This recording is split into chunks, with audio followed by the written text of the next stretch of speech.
The pantyhose mystery has just been solved, and oh my God, I am so here for this.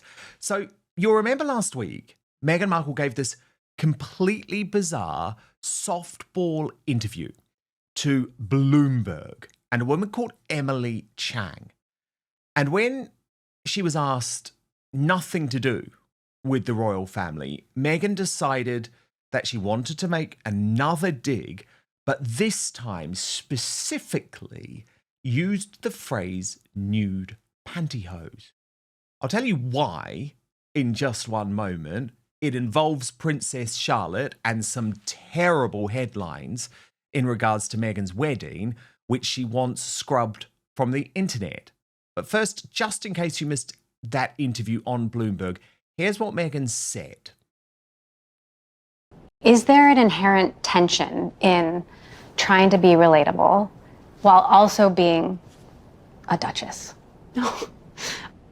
No, I don't find, I'm just being myself. So I think probably it was different several years ago where I couldn't be as vocal and I had to wear nude pantyhose all the time. Let's be honest, that was not very myself. I hadn't seen pantyhose since movies in the 80s when they came in the little egg. That felt a little bit inauthentic, but that's a silly example. But it is an example of when you're able to dress the way you want to dress and you're able to say the things that are true and you're able to show up in the space really organically and authentically. That's being comfortable in your own skin. And that's, of course, had different chapters in my life. But right now, no, I don't feel that I need to prove anything. So why did Meghan specifically use the term nude pantyhose? Well, in another part of the interview, she spoke about knowing what SEO is. SEO stands for search engine optimization. Meghan was trying to bury a story from the past that she has become embarrassed about. As Meghan's mole explained, the real reason why Meghan Markle released that stupid story about pantyhose, when you search Meghan and pantyhose, nothing about her bullying Princess Charlotte over hose during that spectacle wedding pops up. It was all about manipulating the SEO. Lauren Lunn Farrow, PR professional extraordinaire. She's represented many of the stars, royal commentator and YouTuber, joins me now. Lauren, Meghan is so crafty, but she's not as clever as she thinks. Because why later in the interview was she boasting about how she knew all about SEO? I'm absolutely convinced that this was a planned attempt not only to get headlines through slagging off the royal family, but because she knows that the pantyhose story and her behavior towards Princess Charlotte on her wedding day haunts her, but it's completely true.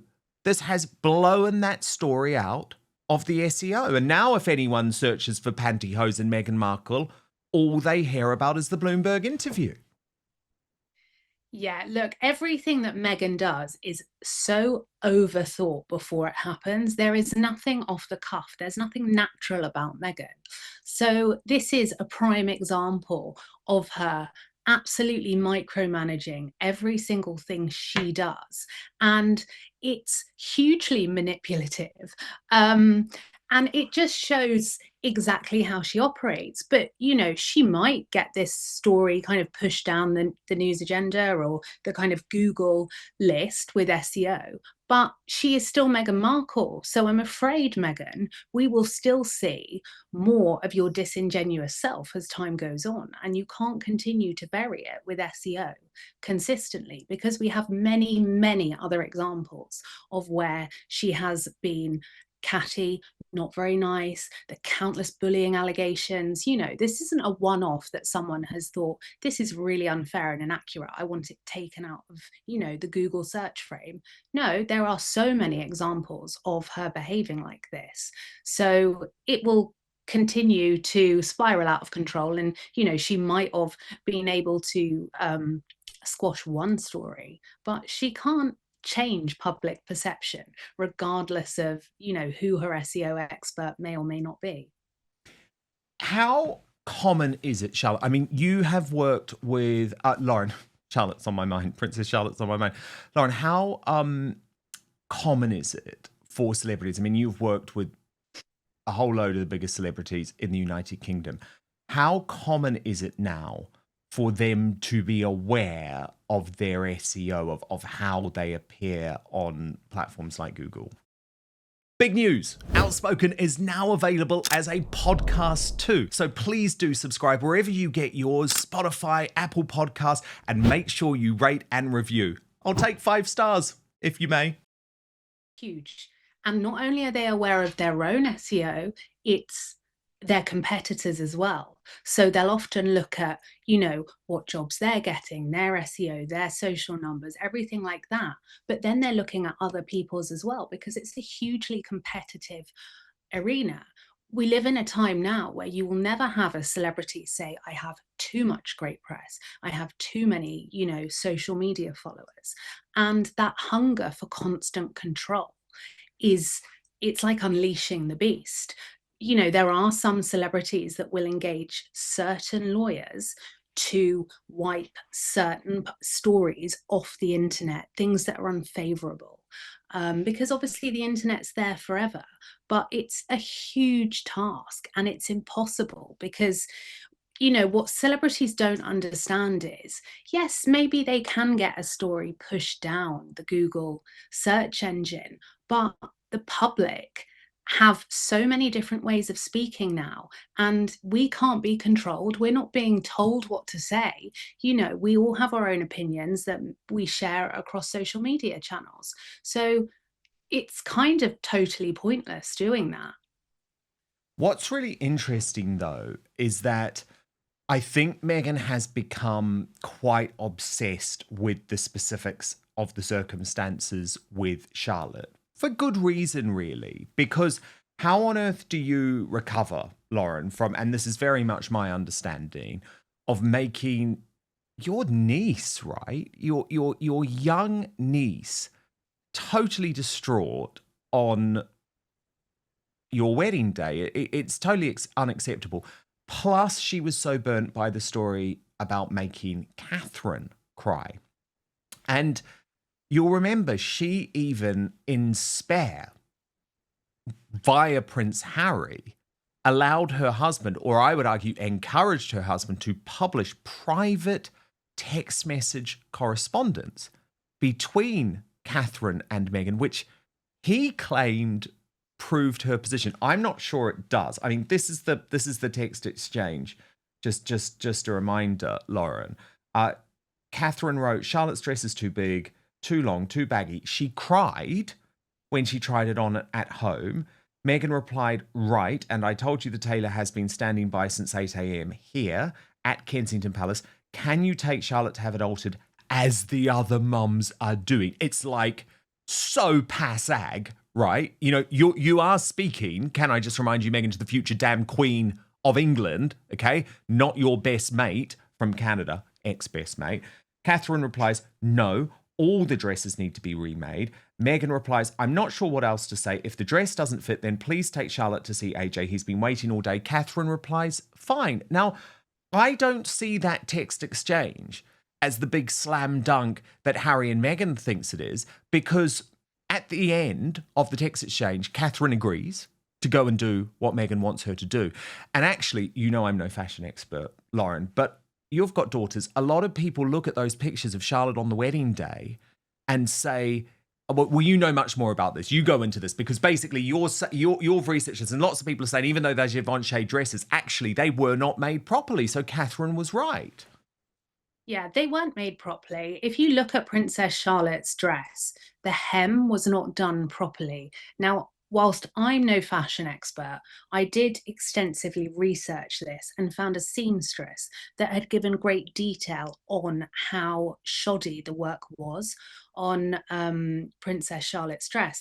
And I think it's really important to remember that, Catherine understands the enormity of something like the royal wedding, she also understands that the world's eyes are on her daughter, not just the world's eyes looking at, how she's behaving, but they are the royal family. This was a huge event. So And it's everything forever. is, It's and it is forever. forever. Those Correct. pictures are forever. Yeah. And I think this is another clear example of Meghan not falling into the system, not understanding how it works, because they really, and this is what from people I've been told, Catherine is a team player and she's very easy to work with. We know that Meghan isn't. And it would seem that Catherine could see what was coming. It's a terrible look for Charlotte to be in a baggy dress, not made properly. But it seems that Meghan was bridezilla. Oh, yeah.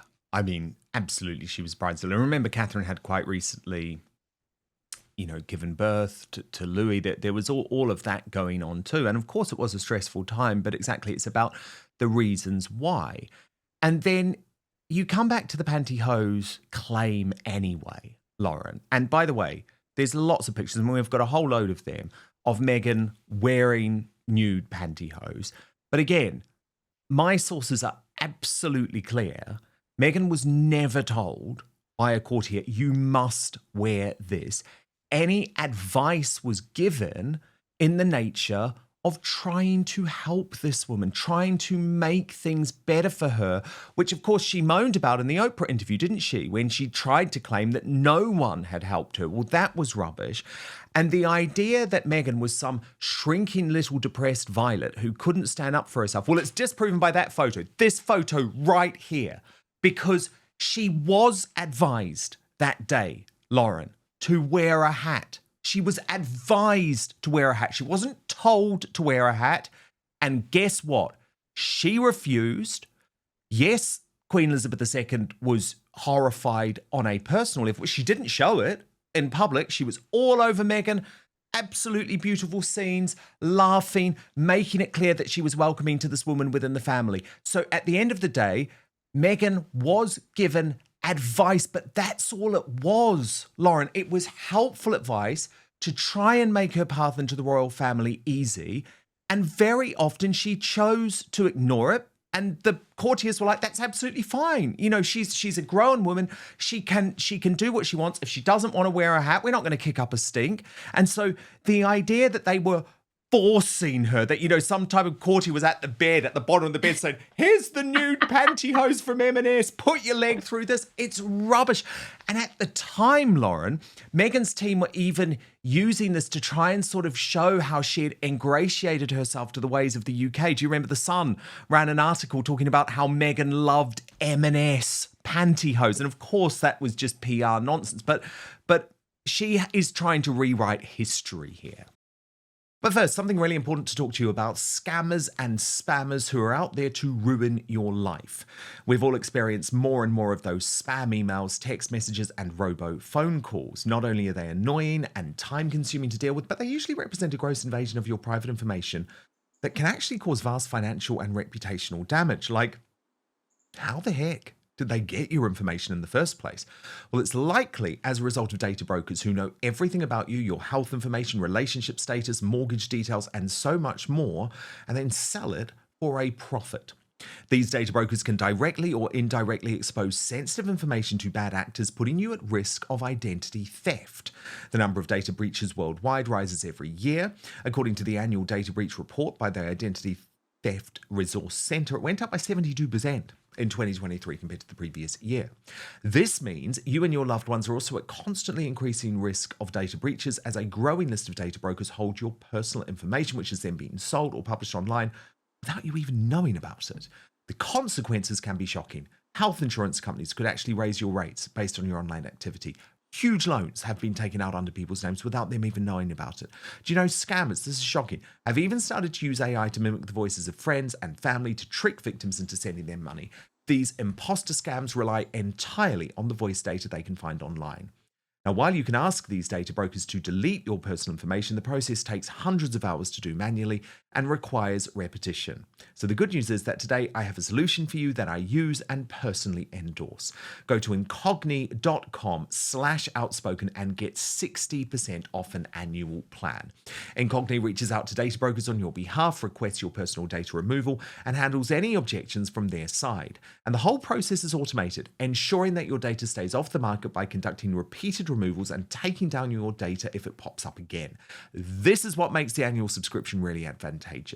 I do that plan, and it means I'm just constantly being taken off these lists. It's a simple process to you. Simply create an account, grant Incogni the right to work for you, and they will contact the data brokers on your behalf to request your personal data removal. So go to Incogni, that's incogni.com/outspoken, and you will get 60% off the annual plan right now. It could be the most important decision you make. But now, back to the show. I mean, she's trying to rewrite history, but also, like, if the biggest problem she has is wearing nude tights, I mean, this just shows yet again how out of touch she is. Yeah. It's just so ridiculous. She whines all the time. It's always everyone else's fault. And at the end of the day, people were trying to give her advice. You are not on Deal or No Deal, with your fake clashes. Now, you are in the royal family and there is protocol. And, I would argue that people within the royal household are very well equipped to advise someone who claims to have known nothing and then come into the royal fold. When you are in front of the world's press, it makes absolute sense to wear nude tights, particularly for, if your legs are shiny or just for a smarter look. No one told her you must wear these, but she's a fool to have not consistently taken a lot of the advice that was given. But she always ignored it. This is the thing. It's like, don't start trying to say you were forced to do these things. You ignored it all the time. Do you remember she turned up to the Invictus Games? Now, this was before the wedding, but in ripped jeans. Now, again, totally your choice. If that's how you believe you should be shown on the international stage. But that is your choice, and it's not something that the royal family thought was a good idea, but it's also not something they told you not to do.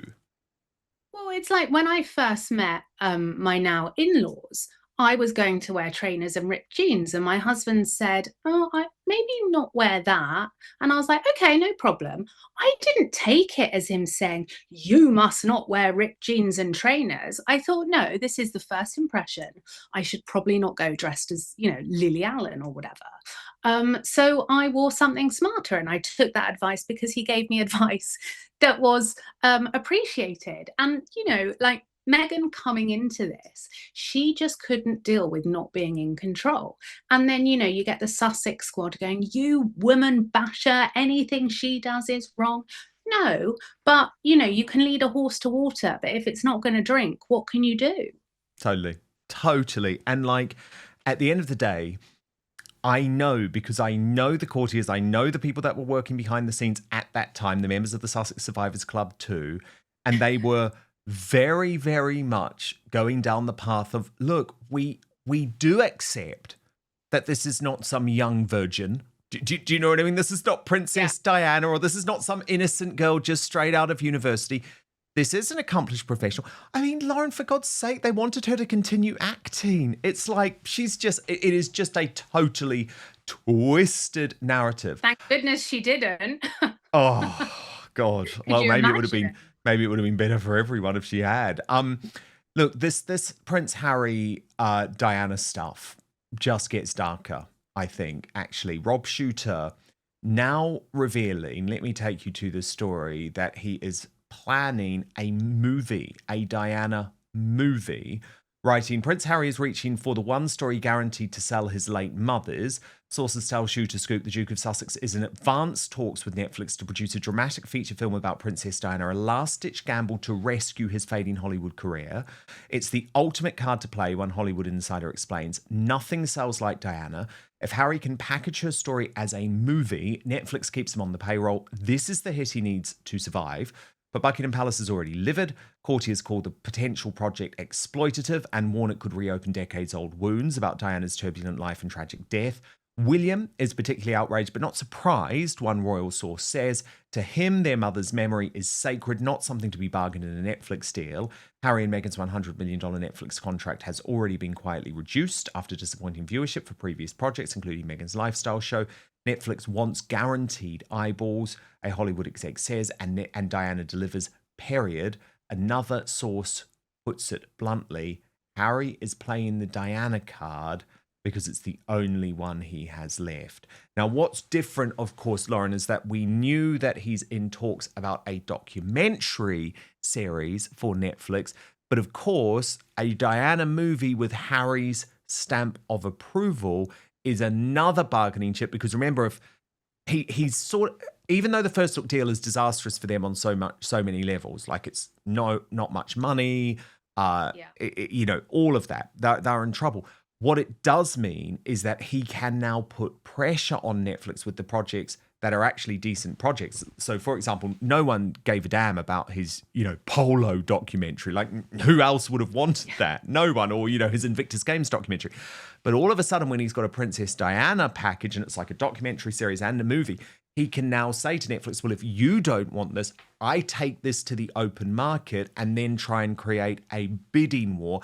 It's all very dark and very grim, given his promise with William not to commercialize his mother's memory, but it's clearly what's going to happen. I mean, I think, I always want to be fair and take things story by story. And I think, Harry obviously is probably coming from the point of view that everyone has had their say on his mother and he wants to. And I absolutely understand that. Where I struggle with this is that a kind of glossy Netflix film is entertainment. And I think that's a very dangerous area to be in, because a lot of information will be distorted. And there's a lot that can be added in that isn't factually true, that will get past the kind of legalities that all of these shows and scripts have to go through. And I think that's very dangerous, because it's giving the kind of Harry seal of approval and it's looking like it is very much real. Anything with Netflix and Harry and Meghan, to me, it gives me the ick now. I just can't take it seriously. So I would argue that if he really did want to honor his mother's memory, this potentially wouldn't be the best way to do it, because it just, for me, feels like a big blockbuster money kind of let's get those views in because nothing else has worked. And this is a disaster. But that is what it is. I mean, that is the reality. Yeah. And this is the problem. It's very classless. And, like I say, obviously he lost his mother, and I'm aware that he would probably want to do something in her honor. But this, to me, doesn't feel like she would be honored for any reason apart from bank balance. And that doesn't feel good at all. It doesn't feel good that he would use that to capitalize, to keep a deal that is. We've seen Netflix don't want the deal. Everyone said, oh, it's a new deal. No, it's not. There's a clause in every single contract whereby you give them first refusal of future projects. That's all it is. So, we know it's done and dusted unless Harry and Meghan pull something mega out of the case. And this is, to me, a last-ditch attempt, and it's a classless one. Yeah, no, 100%. And I think it is so important that, yet again, you just explained from an industry point of view, this Netflix deal is so not a deal. It's like an off-ramp for a corporate that doesn't want to fall out with people who are powerful. They did exactly the same thing with the Obamas. And since the first look deal with Netflix and the Obamas have finished, well, what have the Obamas had to do?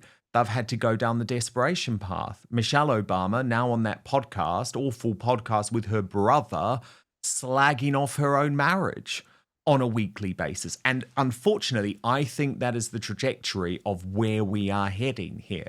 Maureen Callahan of the Nerve podcast has been reporting that Meghan wants a chat show. You know, because it feels like, what does she have left? We don't need that. You know, we've had to sit through, Dan, we have had to watch series 2. Imagine it. We don't need a chat show. I can't commit to watching that. You know, Netflix really, those in control need to put the fact that Meghan has probably sent them all wine and chutney and whatever and had them round to the house in Montecito. You know, their egos are probably being massaged. I'm afraid, Netflix, you need to look at the figures, because your books are not balancing. They have not been worth the money you paid them. The public do not like them. Okay? End the deal. End the deal, exactly. But look, the thing is, to all intents and purposes, the deal is dead. Netflix can pick and choose, just like it now picks and chooses with the Obamas. Look, I want to get an update from you on this Daily Mail campaign against Catherine and William, which has been raging, because Canal Citadel, who I think always does really great analysis, has really looked into this and has sort of discovered actually that Daily Mail supporters are turning off them because of their constant attacks on Catherine and William. So look at this. She writes, after the Daily Mail going on a full week of attack on the Prince and Princess of Wales last week, crowned with their nastiest Palace Confidential episode centred on bashing the Wales and promoting Harry, they found out exactly how the public felt. The video was for the first time split with 11,000 dislikes to 11,000 likes. Per AI analysis, out of 4,632 comments, 96% were negative and only 3.87% were neutral or positive. People were talking about unsubscribing, and they meant business. They were at 480,000 subscribers during that episode. After it, they were at 476,000. That is 4,000 followers lost in 7 days.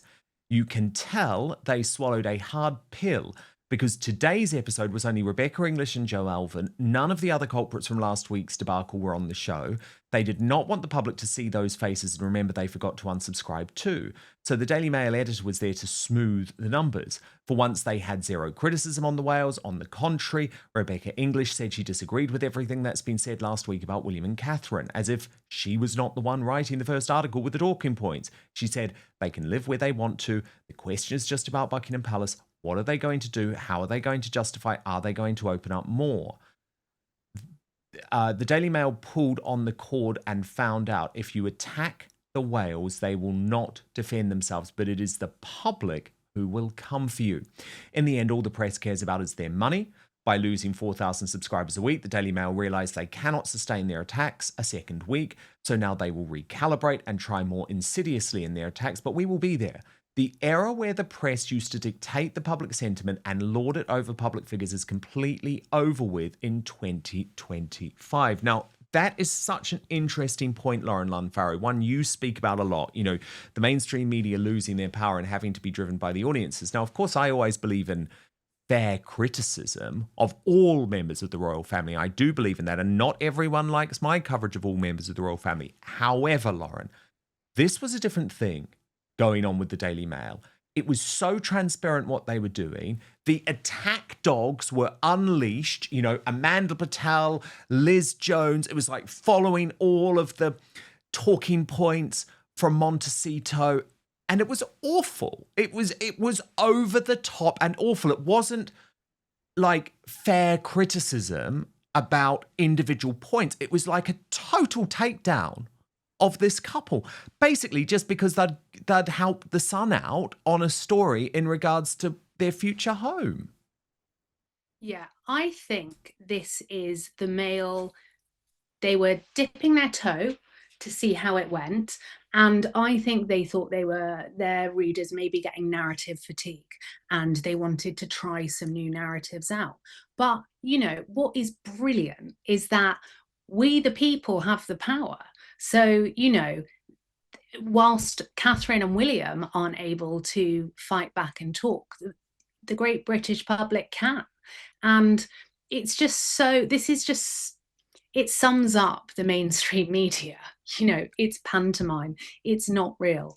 And there are people behind these headlines. You know, this is our future king and queen. I just don't think that's a way to be speaking about them whatsoever.